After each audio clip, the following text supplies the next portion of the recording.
నమస్తే, welcome to hit TV. ఈ రోజు మనతో పాటు ఉన్నారు శ్రీ జగద్గురు పీఠం చైర్మన్ వారసురాలు మైలవరపు నాగమణి గారు. వారితో మాట్లాడి మరిన్ని విషయాలు తెలుసుకునే ప్రయత్నం చేద్దాం. నమస్తే అమ్మా. నమస్కారం అమ్మా. బాగున్నారా? బాగున్నాను తల్లి. ముక్కోటి ఏకాదశికి అసలు ఎందుకు అంత ప్రత్యేకత ఉంది? అసలు ఆ రోజు పాటించవలసిన విధి విధానాలు ఏంటమ్మా? చాలా మంచిది. ఇక్కడ మనకి ఈ మార్గశిర మాసంలోనే ముక్కోటి ఏకాదశి కూడా వస్తుంది. ఒక్కోసారి మనం ఇంగ్లీష్ నెలల ప్రకారం చూసుకుంటే ఒక్కోసారి డిసెంబర్లో వస్తుంది, ఒక్కోసారి జనవరిలో వచ్చే సందర్భాలు కూడా మనకు ఉంటాయి అన్నమాట. కాబట్టి తప్పకుండా మనకి క్యాలెండర్లో ముక్కోటి ఏకాదశి ఎప్పుడు వచ్చింది అని చూసుకుని, అంటే ఈ నెలలో ఇప్పుడు వచ్చింది కదా, డిసెంబర్లో వచ్చింది కదా అని అనుకోవద్దు. ఒక్కోసారి మనకి జనవరిలో కూడా వచ్చే అవకాశం ఉంటుంది. కాబట్టి తప్పకుండా క్యాలెండర్ని చూసుకుని, పంచాంగం చూసుకుని ముక్కోటి ఏకాదశి అనేది మనం జరుపుకోవటం చేసుకోవాలి. ముక్కోటి ఏకాదశి దాంట్లోనే ఉంది. అంటే ముక్కోటి దేవతలు శ్రీ మహావిష్ణువు నిద్ర మేలుకుని ఇదిగా ఉంటారు కదమ్మా, పాలకడల మీద వచ్చి ఆయన సన్నిధిలో ఏకాదశి రోజున ముక్కోటి దేవతలు కొలువయ్యి ఉంటారు. ఆయన పూజించుకోవటం కోసం, ఆయన కొలుచుకోవటం కోసం, ప్రార్థించుకోవటం కోసం అన్నమాట. కాబట్టి ఈ రోజున ఎక్కువగా శ్రీ మహావిష్ణువుని గురించిన విష్ణు సహస్రనామ పారాయణం చాలా ఇదిగా చేయటం, వైష్ణవ దేవాలయాలని చాలా భక్తులతో రద్దీగా ఉండటం. తర్వాత ఇంకోటి ఏంటంటే, ఈ ముక్కోటి ఏకాదశిలోనే మనకు ధనుర్మాస ప్రారంభం కూడా అవుతుంది. ధనుర్మాసం అంటే ఏవైతే దేవాలయాలు ఉన్నాయో నియమం తప్పకుండా తెల్లవారుజామునే పూజలు చేయటం. అంటే ప్రతిరోజు దేవాలయాల్లో ప్రాతకాల అర్చన జరుగుతుంది. అది కొద్దిగా సూర్యోదయం ముందు గాని వెనక గాని జరిగే ఉంటుంది. కానీ ఈ ధనుర్మాస వ్రతం, ఈ ధనుర్మాస పూజలని మటుకు సూర్యోదయానికి ముందే జరిగే కార్యక్రమాలు. అందుకే దీన్ని ధనుర్మాస వ్రతం అని అంటారు. తెల్లారుజామునే 3 గంటలకే కార్యక్రమాలు, పూజాది కార్యక్రమాలు ముగించుకుని తెల్లారేసరికల్లా మనం ధనుర్మాస ప్రసాదం అని నైవేద్యం పెడతారు. బాలభోగం కింద చేస్తారు దీన్ని. ఆ ప్రసాదం కూడా సూర్యోదయం ముందుకే మనకు వచ్చేసేసి మనం పూజాది కార్యక్రమాలు గనక పెడితే తెల్లవారుజాముని మనకు అయ్యగారులు ప్రసాదం పెట్టడం కూడా జరుగుతుంది. రోజుకో రకంగా ప్రసాదాలు, పులిహార, దద్దోజనం, చక్కెర పొంగలి, కట్టె పొంగలి, రకరకాల ప్రసాదాలు చేసి, చిన్నపిల్లలు అయితే ఈ ప్రసాదాల కోసమని పొద్దున్నే లేచి, మా చిన్నతరంలో అయితే చక్కగా స్నానం చేసేసి గుళ్ళల్లోకి వెళ్ళిపోతారు ధనుర్మాస ప్రసాదం తీసుకోవటానికి. వెళ్ళింది ప్రసాదం తీసుకుందే కాకుండా ఇంకో దోనె పట్టుకుని ఇంటి వాళ్ళకి కూడా తీసుకొచ్చే ఇది ఉంది. నేను కూడా చేశాట చిన్నతనంలో.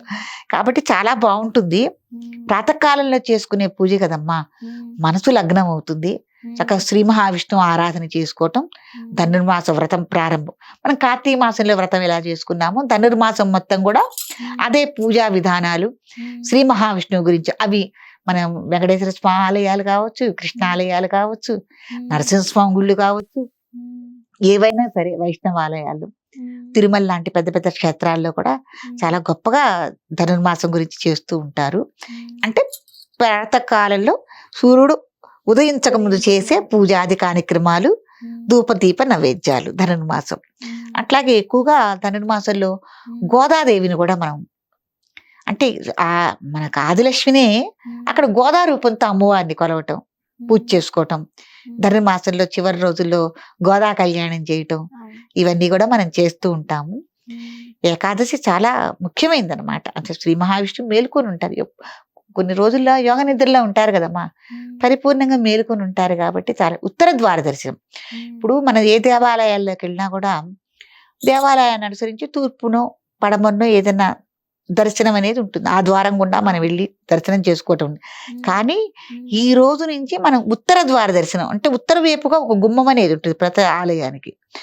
ఉత్తర వైపుగా వెళ్ళి స్వామివారి దర్శనం చేసుకుని రావటం అనేది కూడా మనం చేస్తాం. ఎందుకంటే ఉత్తర ద్వార దర్శనం చేసుకోవటం వల్ల మనకి గతించిన తర్వాత మోక్షము, ఎవరైతే గతించి ఉన్నారో మన పెద్దలకు కూడా వాళ్ళకు కూడా మోక్ష మార్గము అని. ఉత్తర ద్వార దర్శనం మోక్ష మార్గముని, ఆ మార్గం గుండా వెళ్ళి మనం శ్రీ మహావిష్ణువుని దర్శనం చేసుకోవటం అనేది ఒక గొప్ప విశేషం, ఉత్తర ద్వార దర్శనం కూడా. కాబట్టి ఈ ఏకాదశికి మరిన్ని విశేషాలు ఉన్నాయన్నమాట. చాలా గొప్పది. విశేషంగా తులసి దళాలతో స్వామివారికి అర్చన, తులసి దళాల మాలలు వేయటం, చాలా గొప్పదన్నమాట ఏకాదశికి. ఇట్లా ధనుర్మాసంలో ఈ రోజు నుంచే మనం ధనుర్మాస ప్రారంభంలో కూడా ఈ ఏకాదశి ముందు నుంచే వాకిళ్లలో రంగురంగుల ముగ్గులు వేయటం, తర్వాత హరిదాసులు అనే వాళ్ళు కూడా మనకి గ్రామాల్లో కానీ ఎక్కడన్నా కనిపించటం, అందమైన గంగిరెద్దులు కనిపించటం, ఇవన్నీ కూడా మనం ఏకాదశి దగ్గర నుంచి చూస్తూ ఉంటాం, ముందు నుంచే చూస్తాము. ఈ ఏకాదశికి అంత పరవడి రోజు అనమాట. చొప్పది చాలా చోట్ల తిరునాళ్ళుగా చేస్తారనమాట. మా ప్రాంతంలో కూడా ఉంది ఏకాదశి, ముక్కోటి ఏకాదశి అని తిరునాళ్ళు చేయటం. ఈ ముక్కోటి ఏకాదశికి ఎక్కడన్నా ఎద్దుల పందాలు లాంటివి పెట్టడం, విశేషంగా ఏదన్నా ఒక పందాలకు సంబంధించిన ఆటలు ఆడటం, రంగుల రాట్నాలు అంటారు చూడండి, అట్లాంటివన్నీ ప్రదర్శనలు పెట్టడం చాలా విశేషంగా చాలా గొప్పగా చేస్తారమ్మా. ఇంకోటి ఏంటంటే చెరుకు వస్తుంది, కొత్త చెరుకు. ఈ చెరుకు గడలు కొత్తగా నూతనంగా అమ్మటం, చెరుకులు గడలు ఏంటి తీసుకొచ్చుకోవటం, తర్వాత బొమ్మలు కొనుక్కోవటం. మన రాబోయే సంక్రాంతి కూడా వస్తుంది కాబట్టి కొత్తగా బొమ్మలు ఏమన్నా ఉంటే ఈ తిరునాళ్ళలో మనం కొనుక్కోవటం, ఇవన్నీ చాలా బాగుంటుంది. ముక్కోటి ఏకాదశి కార్తీక మాసం వ్రతం ఎలా చేసుకున్నాము, ఈ ధనుర్మాస వ్రతంలో విశేషంగా శ్రీ మహావిష్ణు ఆరాధించే రోజు ముక్కోటి. ఈ ముక్కోటి ఏకాదశి రోజు చేయకూడని పనులు ఏమైనా ఉన్నాయమ్మా? అయ్యో, ఏ ముక్కోటి ఏకాదశి రోజునే కాదండి, ఏ పండక్కైనా ఏ పర్వదినానికైనా చేయకూడదు మధుమాంసాలు తినకుండా ఉండటం, ఏదైనా మందు అలవాటున్న వాళ్ళు మందు తాగకుండా ఉండటం, చుట్టా వీడి సిగరెట్ తాగకుండా ఉండటం, ఇవన్నీ నిషిద్ధాలే. దాంపత్య నిషిద్ధం. తలంటు పోసుకోకూడదు, తలకు కూడా పోసుకోకూడదు. అవసరం వస్తే అలాగే అది ఏకాదశి రోజున పోసుకో రోజు పైనుంచి స్నానం చేయాలి, కానీ తలంటు ఒకవేళ పోసుకోవాలి, ఏదైనా కొబ్బరి నూనె రాసుకున్నాం జిడ్డుగా ఉందనుకున్న రోజున మనం ముందు రోజునే తలకి స్నానం చేసేసి ఉన్నామనుకో అమ్మా, ఏకాదశి రోజున తల మించి పోసుకోవచ్చు ఏకాదశి స్నానానికి. అంటే తలంటు పోసుకోవటం, తలకి కొబ్బరి నూనె పెట్టుకోవటం కానీ ఇట్లాంటివన్నీ మనం నిషిద్ధం చేయకూడదు. దాంపత్య నిషిద్ధం, ఇవన్నీ చేయకూడదు. ఇంకేమైనా వెరైటీ పూలతో పూజించుకోవచ్చు అంటారా?